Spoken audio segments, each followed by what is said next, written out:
No, no me gusta. Me toca a mí. Hazte para allá.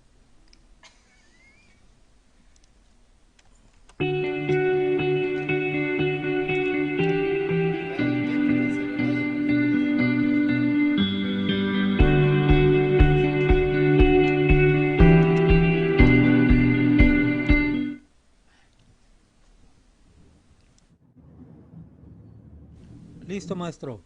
Listo, ok, gracias. ¿Qué tal? Buenos días. Mi nombre es Lenin Escobar Pérez. Hoy les voy a dar la clase de Biología 2.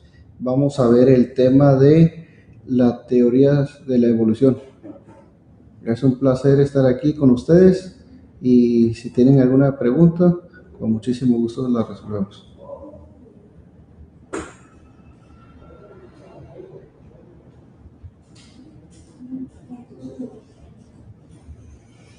Ok, para empezar vamos a ver una retroalimentación de los temas anteriores. Vamos a ver la definición de lo que es la evolución.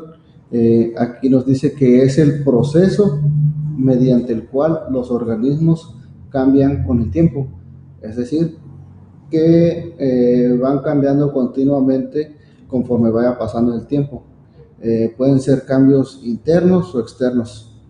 Eh, las mutaciones producen variación genética en las poblaciones y el medio ambiente interactúa con dichas variaciones seleccionando a aquellos individuos que mejor se adapten a su entorno. Entonces,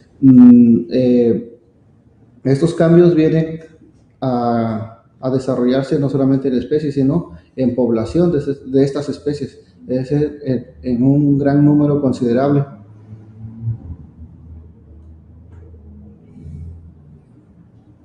Entonces nos dice que los individuos mejor adaptados tienen mayor descendencia que los individuos peor adaptados. Es decir, que para que pueda producir este cambio debe haber unas condiciones ambientales que lo necesiten. Entonces esos cambios se producen por el ambiente. Aquí tenemos una primera imagen sobre las investigaciones que hizo Charles Darwin. Es un ejemplo que pues, más adelante lo vamos a desarrollar mayor profundamente. Entonces aquí tenemos un tipo de ave. Este tipo de ave es del mismo género, únicamente va cambiando de especie. ¿Por qué? Por el tipo de pico que tiene. Entonces aquí observamos que tiene un tipo de pico, ya que este come insectos. El siguiente tipo es tipo carpintero. El tercero es un pico para poder abrir semillas. Entonces, dependiendo del ambiente, el tipo de alimento, se va modificando sus características genéticas y por lo tanto morfológicas. Entonces, también nos dice que a través de un periodo largo, una especie puede evolucionar en muchas otras. Es decir, que conforme pasa el tiempo, esto sucede en millones de años. ¿Por qué? ¿Por qué lo sabemos? Porque tenemos evidencias, ¿no? De una sola especie pueden surgir más especies. Si nosotros nos referimos, por ejemplo, a los mamíferos, tenemos diferentes tipos de mamíferos, incluso algunos que vuelan, como son los murciélagos. Tenemos diferentes tipos de crustáceos. ¿Por qué? Porque a través de los billones de años, esos han ido evolucionando, se han ido adaptando a los diferentes ambientes donde ellos habitan. Y a su vez, estos se van adaptando como población de la misma especie. Entonces, esta evolución genera una alteración en la genética de una población que podría derivar en la adaptación de la especie a un nuevo hábitat o el surgimiento de una especie diferente. Aquí lo que nos quiere decir es de que, por ejemplo, si nosotros vivimos en un lugar cálido y nos movemos a un lugar donde hace frío, nuestro cuerpo se va a ir adaptando, nuestros órganos. Todo esto va cambiando a nivel celular. Entonces, dentro del nivel celular, recordemos que tenemos un núcleo. En este núcleo contenemos el ADN. Entonces, a grandes rasgos genéticos, estas células pues van cambiando, se van adaptando al ambiente y por consecuencia nosotros nos vamos adaptando a ese hábitat, a ese clima. De esa manera, nuestro cuerpo o el de la demás población se va adaptando a ese clima o microclima que hay en ese hábitat. Entonces, algo relacionado con la evolución, pues es la genética. Entonces, ¿qué es la genética? Esta es una rama de la biología que estudia cómo los caracteres hereditarios se transmiten de generación en generación.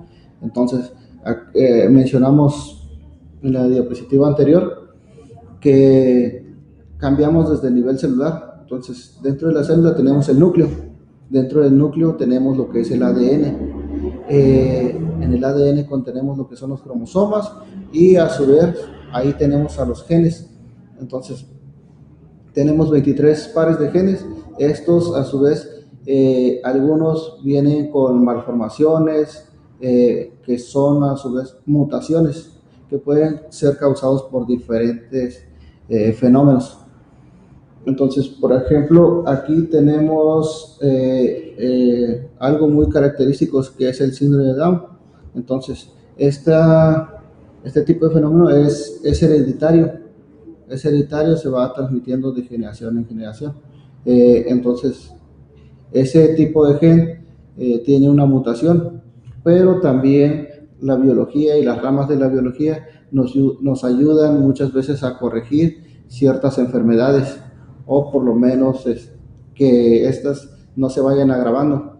Pues la genética tiene una especial relevancia cuando estudia la transmisión de las enfermedades. Entonces, muchas veces se puede corregir antes del parto.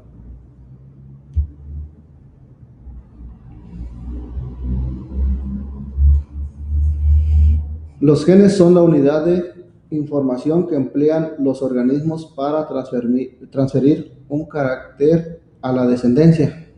Entonces, mencionamos que dentro del núcleo vamos a contener lo que es el ADN, que este sería nuestro código genético. A su vez, dentro de estos vamos a tener lo que son los cromosomas.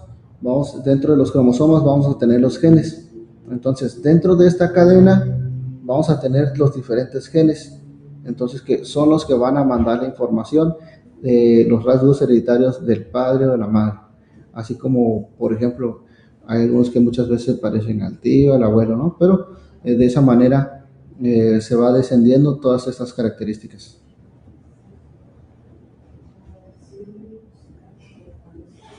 Los genes contienen codificadas las instrucciones para sintetizar todas las proteínas de un organismo. Es decir, que todos estos genes van a ser proteínas. Si nosotros no tenemos una buena alimentación, no tenemos una dieta balanceada, pues estas proteínas van a sufrir modificaciones, entonces no van a trabajar igual.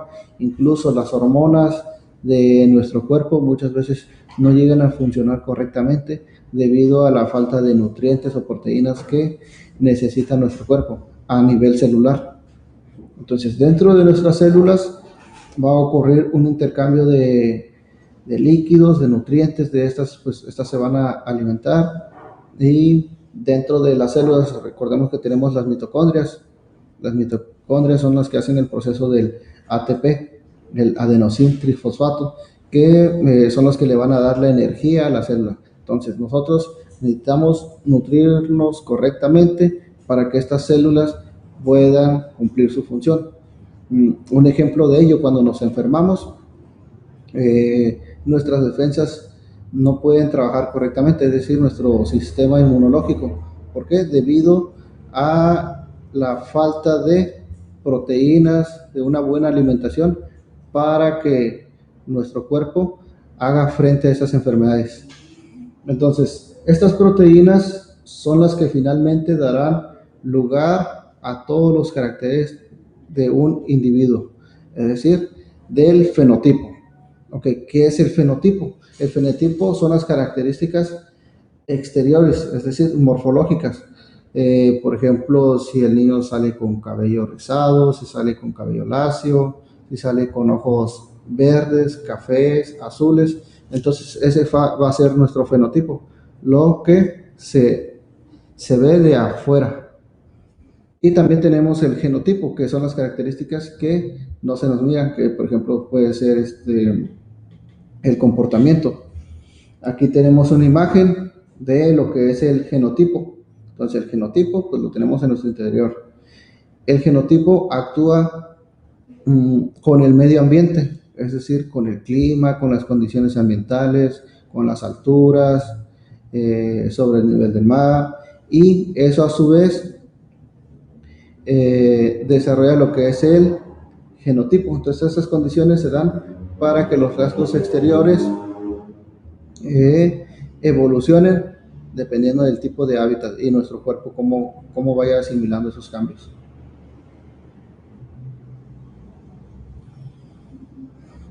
Pues aquí tenemos que los genes son en realidad fragmentos del ADN que decíamos se encuentran dentro de nuestro código genético.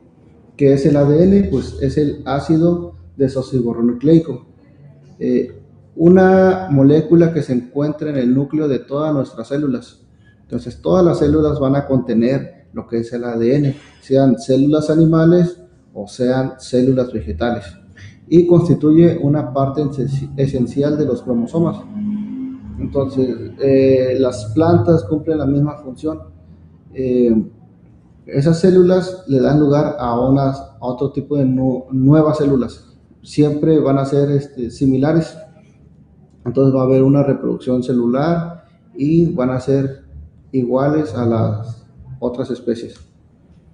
Entonces tenemos que el ADN es en definitiva la molécula en la que se almacenan las instrucciones que permiten el desarrollo y el funcionamiento de los organismos vivos. Entonces, desde aquí, donde ustedes ven esta imagen, contiene lo que es el código genético, contiene proteínas, son 4, de lo que son la adenina, la timina, la citosina y la guanina. Entonces, estas proteínas son las que van a dar las características hereditarias de nuestros padres y de nuestra madre. El paquete completo de instrucciones de ADN, también llamado genoma, está dividido en 23 volúmenes de información llamados cromosomas. Entonces tenemos 23 pares que son del padre y 23 que son de la madre. Entonces en las células vamos a encontrar lo que es el núcleo, y dentro de este núcleo pues va a contener todas las características hereditarias para el siguiente individuo.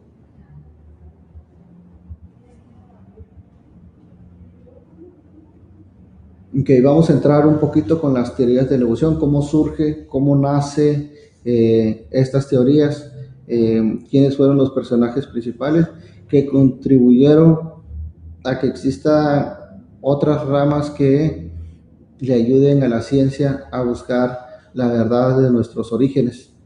Entonces aquí vamos a ver un poquito de historia de cómo surge esta teoría. Durante el siglo XVIII, un grupo de investigadores que fueron llamados naturalistas, anteriormente los naturalistas eran los biólogos que son hoy en día. Estos consiguieron reunir una gran cantidad de información sobre la fauna y la flora en muy diversas zonas de nuestro planeta. Entonces ellos hacían exploraciones para ir recolectando ya sean plantas o animales y ver las similitudes que éstas tenían. Entonces ahí se basaban en un método científico que es la observación. La clasificación de los seres vivos se realiza mediante amplias descripciones de la morfología y procedencia de los distintos individuos encontrados en la naturaleza. Ellos se basaban en la forma de las hojas, en la forma de los huesos, en la forma de los animales, y observaban similitudes con otros, quizás de la misma especie o con otras características muy distintas, pero que a su vez asemejaban en coincidencias de tipo de pelo, tipo de patas. Entonces eso les llamaba mucho la atención. Ellos querían clasificar lo que son plantas y animales. Entonces el sistema ideado y desarrollado por un personaje que se llamó Linneo consistió en proponer una serie de reglas para asignar a todos los seres vivos conocidos con una etiqueta de género y especie. Entonces a esto hoy en día le llamamos taxonomía y tiene una regla para poder clasificar, ya que se hace en latín. Por ejemplo, tenemos lo que son los reinos, el orden, la familia, el género y especie, por decir un ejemplo. Entonces a estos le llamamos taxonomía y ellos querían etiquetar o clasificar a las plantas y animales. Entonces por eso hoy en día tenemos lo que son los nombres científicos de cada especie. ¿Para qué? Para poder distinguirlos en cualquier parte del mundo. También tenemos lo que son los nombres comunes que les damos, por ejemplo, a cierta planta, pero vamos a otra región del país y tienen diferentes nombres. O si vamos a otro país y tiene otro nombre porque son nombres comunes. Pero lo que es el nombre científico va a ser el mismo aquí y en China. Entonces, la clasificación de los seres vivos se realizó mediante amplias descripciones. Una de estas es la clasificación, cuya primera edición fue publicada en 1735 y esta se llamó Systema Naturae. ¿Qué es el sistema natural? Que son las propiedades morfológicas de los distintos seres vivos. Entonces, estas propiedades es la forma del cuerpo como se ve exteriormente. También Linneo simplificó enormemente la tarea de clasificar plantas y animales, de lo que mencionamos anteriormente, pero esto no estaba exento de errores. Es decir, que hoy en día sabemos que la clasificación no se basa solamente en la observación, sino también en los estudios de ADN.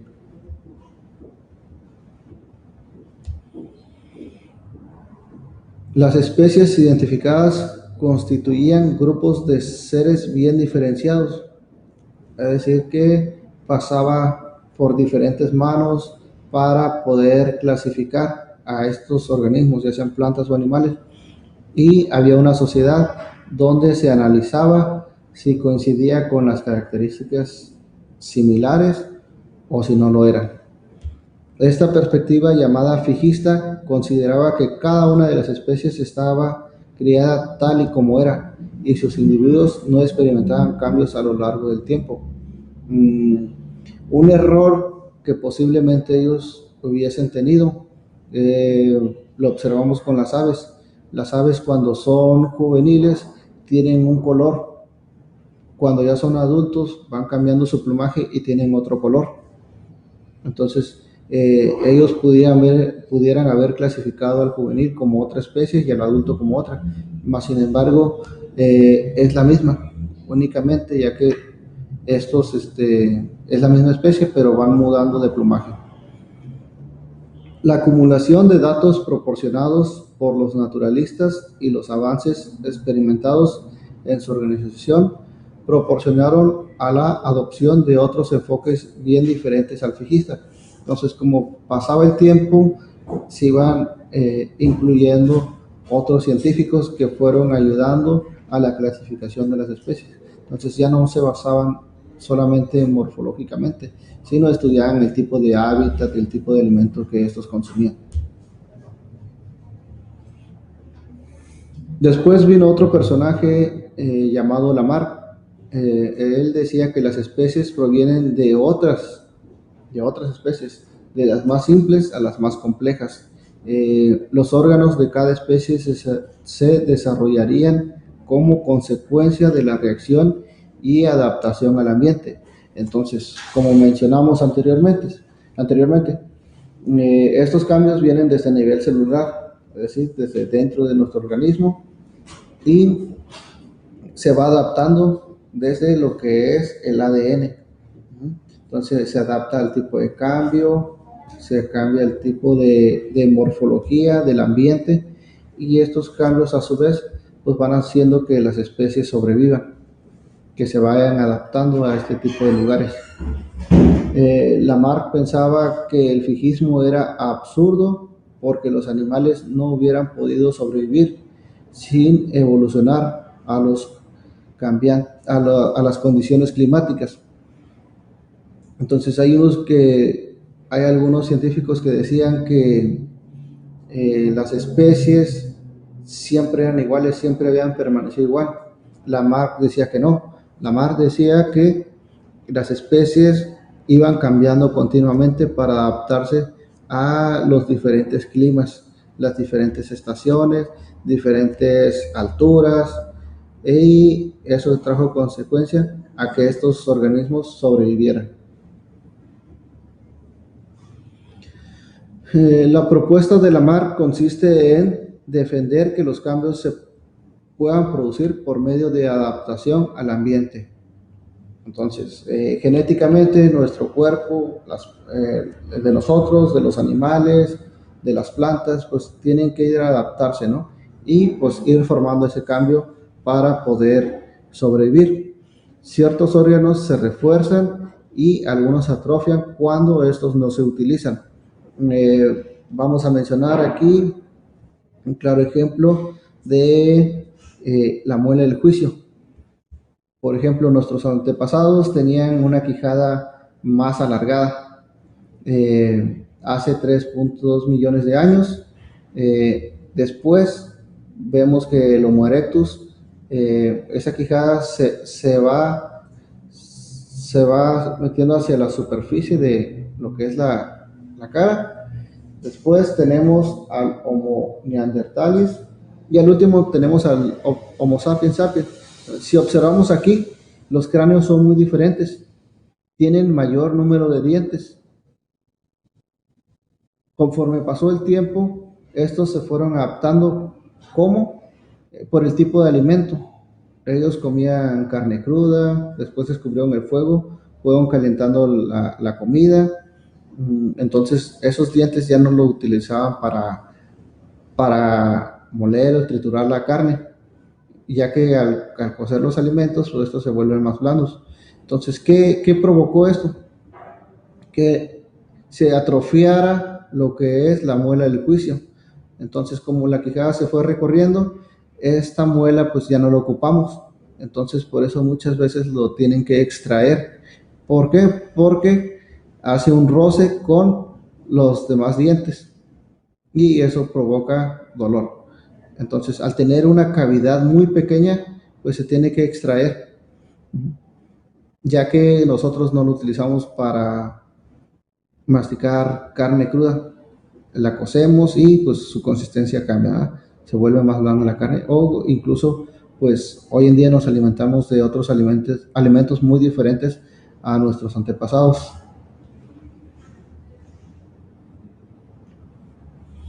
Entonces, Lamarck, que es este personaje que ustedes pueden observar aquí, consideraba que dichas modificaciones en los diversos órganos son transmitidos por herencia a los descendientes. Es decir, que por ejemplo platicamos de la muela del juicio, estos se fueron atrofiando y estos han ido pasando de generación en generación dentro de la misma especie.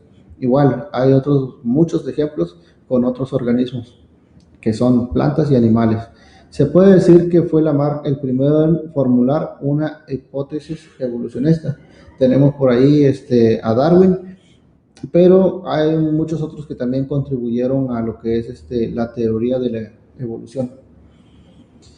Los principios que rigen la transformación de los caracteres individuales, que son comúnmente adaptados por la ciencia, los establecieron por primera vez Darwin y Wallace, ya que estos personajes son los que contribuyeron mayormente a la teoría de la evolución por los diferentes estudios y postulados que ellos realizaron en esos tiempos. Por otra parte, los principios que rigen la transmisión o herencia de dichos caracteres fueron establecidos en primer lugar por Mendel. Vamos a hablar un poquito de este personaje. para que ustedes puedan entender un poquito más allá de la evolución y la genética, cómo estos personajes contribuyeron para que hoy en día tengamos diferentes ramas que nos ayuden dentro de la biología a saber el porqué de las cosas. Entonces, Gregorio Mendel fue un monje. Él trabajaba en un ministro donde él hacía experimentos con chícharos, es decir, que usaba chícharos verdes y amarillos, lisos y rugosos. Entonces, a su vez tenía una reproducción, pero observaba que ese tipo de chícharos en las siguientes generaciones pues salían 3 verdes y uno amarillo. Entonces descubrió ahí que habían genes dominantes y genes recesivos. Un ejemplo de ellos, si el papá tiene ojos cafés y la mamá ojos verdes, pues los ojos cafés son dominantes sobre los ojos verdes. Es decir, que si tienen 4 hijos, 3 van a salir con ojos cafés y uno con ojos verdes. Entonces, tenemos otros muchos ejemplos. Por ejemplo, si tenemos el cabello liso o el cabello rugoso, entonces vamos a tener que el liso es dominante sobre el otro tipo de cabello. La tez morena también, incluso algunas enfermedades también son hereditarias. Entonces, para Maestro, el traco, ¿sí? disculpe que lo moleste, tenemos una pregunta de Geser Cabrera. Sí, adelante.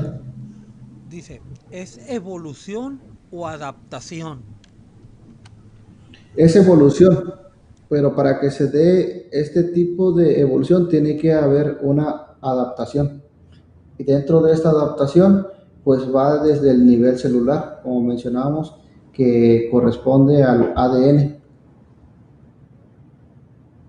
¿Sí me explico? Entonces va desde el exterior al interior. Es decir, nuestro cuerpo se va adaptando y físicamente y después se va adaptando celularmente. Bien, sería todo por el momento. Ok, gracias. Igual, cualquier pregunta, adelante, estamos aquí para resolver sus dudas y buscaremos la manera de solucionarlo. Ok, entonces, aquí vamos a hablar un poquito de lo que es la teoría de Darwin-Wallace a más profundidad. Charles Darwin, que es este personaje que vivió del año 1809 y falleció en el año 1882. Él participó como naturalista en la expedición del Beagle por América del Sur y el Pacífico en el año 1831. Entonces, gracias a esta expedición que realizó este personaje, pues pudo observar que muchas especies fueron evolucionando, ya que estas, por el tipo de alimento que consumían, fueron modificando lo que son sus picos. El viaje de este personaje, cuando tenía solo 22 años, se inició en esta aventura, el cual duró 5 años. Algunas observaciones de esto, pues fue compilar información. Él llevaba su libreta de campo y iba anotando el tipo de clima que había ahí, el tipo de vegetación, tipo de animales que había. Entonces fue anotando todas esas características físicas y de esta manera poder reflexionar sobre los datos que él fue recabando. Él también participó como en los principios de geología, donde encontró buena síntesis de argumentos evolucionistas como los defendidos por Lamarck. Entonces, debido a los cambios geológicos que había en ese tiempo, el tipo de vegetación, tipo si era cordillera, si había cierta altura, si vivían sobre el nivel del mar, ayudó para que le dieran pie a los cambios de evolución que habían, ya que pues los ecosistemas pues van cambiando al pasar los años. Aquí tenemos un mapa que fue registrado en ese entonces donde eran los puntos donde esta navegación fue aventurándose. Charles Darwin pues fue recabando datos de todos estos lugares. Y aquí hay algo bien peculiar porque fue en la isla Galápagos donde él observó que había tortugas gigantes. Entonces, estos sistemas son sistemas insulares, es decir, que están separados de lo que es la masa continental. Entonces esto da lugar a que estas especies, si no tienen algún tipo de predador, pues crezcan grandemente. Entonces estas tortugas alcanzaban hasta 1 metro de altura y podían vivir más de 300 años, ya que pues tenían la suficiente alimentación, no tenían depredadores, tenían espacio suficiente para poder vivir, y dio lugar a que esta especie pues pudiera evolucionar.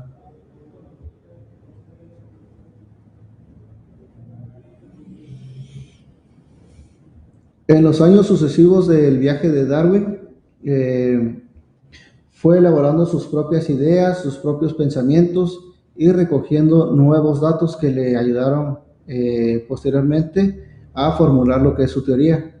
En 1858 recibió un paquete por correo enviado por Wallace. Eh, el escrito contenía una extraordinaria exposición de la teoría de la evolución por selección natural. Entonces ese era su tema de Wallace, lo cual hizo que Darwin en un momento quisiera abandonar esos estudios que había realizado por 20 años. Entonces Wallace decía que su trabajo de Darwin era una copia exacta de lo que pues él ya tenía. Entonces Wallace también fue recabando información y cuando se enteró que Darwin estaba realizando esos mismos estudios, pues le tuvo que mandar un escrito para decirle que pues era el mismo, ¿no? Pero cada quien tenía sus propias ideas, su propia información, y esto contribuyó pues a que no abandonara, no desistiera de esa investigación que hoy en día nos sirve mucho. El impacto de las ideas de Darwin y Wallace fue enorme, ya que la contribución de ellos dos pues fue un paso gigante para la ciencia. Muy poco después de la publicación del Origen de las especies que publicó Darwin.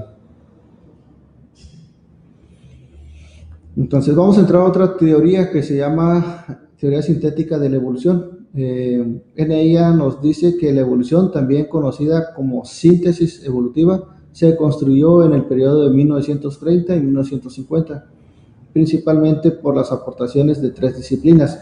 Entonces es como nace lo que es la rama de la genética, que Gregorio Mendel es el padre de esta ciencia. Nace también la rama de la sistemática y la paleontología. Entonces nacen estas 3 ramas que ayudan a la teoría de la evolución. Entonces estas ramas pues le van a dar un auge a todos estos estudios, van a respaldar toda esa información. La síntesis evolutiva confirma plenamente en el principio básico de Darwin y Wallace, según el cual la evolución se debe a la variación y la selección. Entonces, la elaboración de la teoría sintética fue marcada por 3 grandes libros en ese entonces. El primero de ellos se llama Genética y el origen de las especies. El segundo, Especies y especiación. El tercero se llama Taxones superiores y macroevolución. Entonces, estos 3 libros pues dieron una gran importancia para respaldar todas estas teorías. Entonces, todos ellos han contribuido a crear una fuente de corriente moderna de la evolución en todos los campos de las ciencias biológicas. De acuerdo con el genetista estadounidense de origen ucraniano, Teodosiu Dobzhansky, este personaje participó en la contribución de la teoría sintética, que a continuación vamos a ver profundamente. Decía que las variaciones o mutaciones de un gen actúa con la selección natural durante el proceso evolutivo. Entonces, como mencionaba, estos cambios evolutivos van desde el nivel celular, es decir, que nuestras células se van adaptando a estos cambios. Hay un tipo de selección donde a nivel del ADN, pues se van modificando todas estas células para poder sobrevivir o adaptarse a estos nuevos ambientes. Esta teoría enfatiza la genética de las poblaciones, constituidas por todos los individuos de una especie que viven en una región determinada. Entonces aquí observamos el código genético y cómo van apareciendo las mutaciones a los diferentes cambios. Recordemos que también la luz ultravioleta causa mutación. Un ejemplo de ello tenemos a las personas que viven en África. Tienen un color o una morfología muy diferente a los que viven, por ejemplo, en Alaska. ¿Por qué? Porque hubo una selección natural, porque hubo una mutación en sus genes que se fueron adaptando al ambiente donde ellos vivían. En África tenemos condiciones de desierto, que hace mucha calor, entonces sus manos de ellos están más largas y tienen espacio entre los dedos. Eso es para que circulen las corrientes de aire.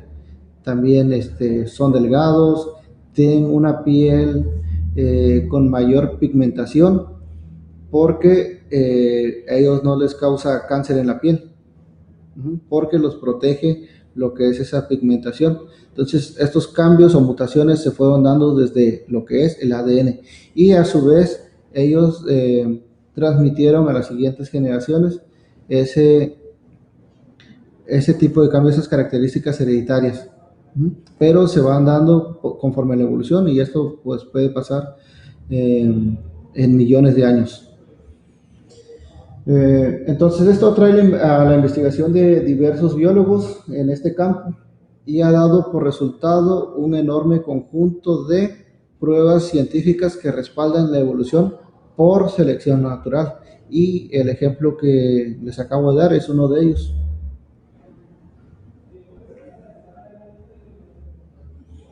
Ahora, aquí tenemos que la evolución se define ahora como el cambio de la composición de genes, es decir, las mutaciones que ocurren en una población con el tiempo.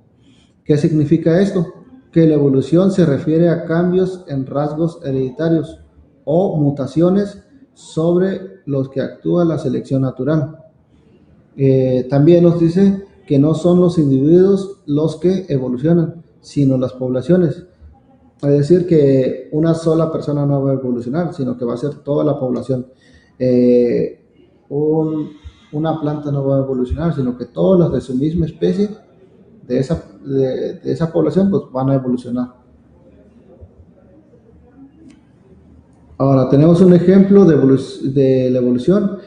Nos dice que en un poblado de la costa, las cucarachas estaban ignorando un veneno que antes era muy eficiente, es decir, que las podían eliminar. El cebo empleado en este veneno era miel de maíz que contiene glucosa, es decir, un tipo de azúcar. Los investigadores se dieron cuenta de que las cucarachas que les gustaba ese veneno por el contenido de azúcar que contenía. Los que lo comían se morían y algunas lograban sobrevivir. Entonces ellos iban modificando internamente un gen que hacía que les disgustara la glucosa. Entonces su cuerpo se fue adaptando y cuando ellos iban a comer ese veneno, apenas si lo probaban o lo olían, entonces pues no les gustaba, no les gustaba el sabor que esto tenía. Entonces estos se fueron adaptando. Entonces las cucarachas han sobrevivido por millones de años. Incluso lo podemos observar en nuestros hogares, de que si le aplicamos algún tipo de veneno, estas se van adaptando a ese veneno y logran sobrevivir, y muchas veces tardan hasta días en poder morirse. incluso hasta se siguen reproduciendo. Ok, ahora entramos con otro tema que se llama la selección natural. En este nos dice que es un fenómeno de la evolución que se define como reproducción diferencial de los genotipos de una población biológica, es decir, que desde nuestro interior van a venir ese tipo de cambios. Esto establece que las condiciones seleccionan la reproducción de los organismos vivos según sean sus peculiaridades. Entonces, ciertos genes van a cambiar, no todos van a coincidir en ese cambio, simplemente pues los que se necesiten únicamente.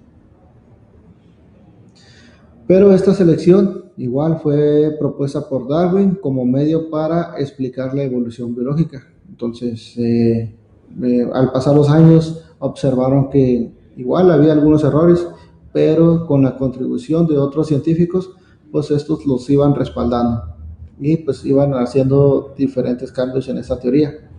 La evolución mediante selección natural se produce si se cumplen tres principios fundamentales. El primero, que el carácter sobre el que actúa sea variable, que sea heredable, es decir, que se pueda reproducir, y que confiera una ventaja sobre sus portadores.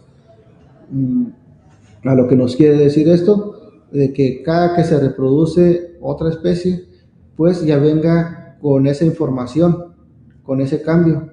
Es por eso que nuestro ADN guarda toda la información de nuestro código genético y pues se van haciendo algunos cambios para que las siguientes especies pues puedan vivir libremente.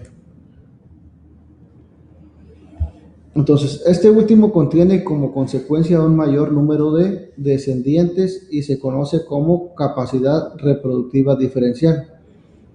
Esto nos quiere decir que el número de individuos que se reproduzcan va a haber una tasa mayor de supervivencia. Si esto no ocurriera, hubiera una tasa de mortalidad mayormente alta. La variabilidad del rasgo debe dar lugar a diferencias en la supervivencia o éxito reproductor, haciendo que algunas características de nueva aparición se puedan extender a la población. Es decir, que todas estas características se van a desarrollar no solamente en una persona, sino en toda una población, ya sean plantas o sean animales. La acumulación de estos cambios a lo largo de las generaciones producirá todos los fenómenos evolutivos.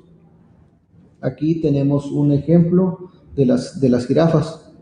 Entonces, las jirafas tenían un cuello corto, a diferencia de como las conocemos hoy en día. ¿Por qué? Por los rasgos morfológicos, por las evidencias de huesos que tenemos. Entonces, observamos aquí que ellos se alimentaban de un tipo de vegetación de altura, es decir, de las hojas de los árboles. Entonces, ellos fueron forzando su cuello, sus diferentes extremidades para alcanzar ese tipo de hojas. Esto hizo que estas especies se fueran adaptando, fueran desarrollando ese cambio desde el nivel celular y el ambiente donde ellos viven. Entonces, esto hizo de que estas especies pues fueran evolucionando para poder sobrevivir. Entonces, esa información genética pues la siguen transmitiendo de generación en generación. Si ellos cambiaran el tipo de alimentación, pues igual morfológicamente pues irían cambiando continuamente. Pero para que esto pase pues tienen que pasar miles de años.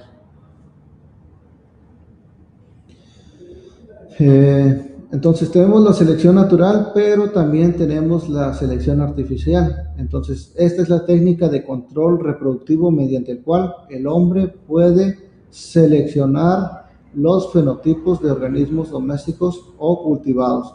Entonces una selección natural se va dando por el ambiente, el clima, las condiciones que estos se presenten naturalmente. Y la selección artificial tiene la diferencia de que esta es inducida por el hombre. Entonces, El maíz original pues tenía este aspecto. Entonces el hombre lo fue modificando genéticamente desde del nivel fenotipo para que pues tuviera mayor tamaño, para que no hubiera espacios y que estuviera lleno de maíz y para abastecer la alimentación humana. Entonces, este es un ejemplo nomás, tenemos muchos otros donde la ciencia nos ayuda, pero pues a su vez también nos perjudica. ¿Por qué? Porque vas cambiando eh, la genética, la genética de las especies. Entonces, esta técnica usa las características heredables de los organismos, aumentando la frecuencia de variaciones genéticas en las siguientes generaciones. Entonces, una vez que se modifica, estas se vuelven a cruzar y van a salir iguales. Esto, lo cual produce una evolución dirigida en la que las preferencias humanas determinan cuáles son los rasgos que permiten la supervivencia y el traspaso de esas características en la siguiente generación. Entonces, una vez que se fue modificando el maíz, pues esta especie ha perdurado en el mercado y pues se sigue reproduciendo. Aquí tenemos otro ejemplo. Entonces, mediante este tipo de selección surgieron, por ejemplo, todas las variedades de perros modernos. Entonces, ¿qué es lo que hizo el hombre? Cruzó un animal muy diferente con otro y de ese salieron nuevas especies. Entonces, van cambiando morfológicamente, pero también algunos animales llegan a presentar el hocico muy reducido, eso les causa problemas de respiración, una columna que está desequilibrada, lo cual les causa dolores, algunos con patas más cortas, más altas y con diferentes malformaciones, mutaciones que fueron ocurriendo. Aquí tenemos otro ejemplo, cómo la selección natural, la genética, pues ha contribuido en cierta manera al abasto de alimentación humana. Por ejemplo, al uso de fertilizantes también, que podemos tener tomates más grandes, que a lo mejor los tomates eran pequeños, los modificaron genéticamente para que crecieran más grandes. Las nueces en un principio contenían una toxina, entonces no lo podíamos consumir, entonces lo modificaron genéticamente para eliminar esa toxina y que nosotros podamos consumirlo. Aquí tenemos otro ejemplo de algunos animales que han sido modificados genéticamente: los conejos, las gallinas de engorda, los gatos, los perros, pero también podemos poner la mano de la ciencia, la ayuda que esto genera también. En los años 30, años 50, todavía teníamos un organismo, una especie que se llama el perro de Tasmania. Es un marsupial. Los marsupiales contienen una bolsa en el vientre, como los canguros, los koalas. Entonces, esta especie la erradicaron los mismos humanos, ya que introducían ovejas y estos animales naturalmente pues se las comían, ya que pues ellos vivían en su ambiente y le invadieron su espacio. Entonces el hombre se encargó de eliminar esta especie.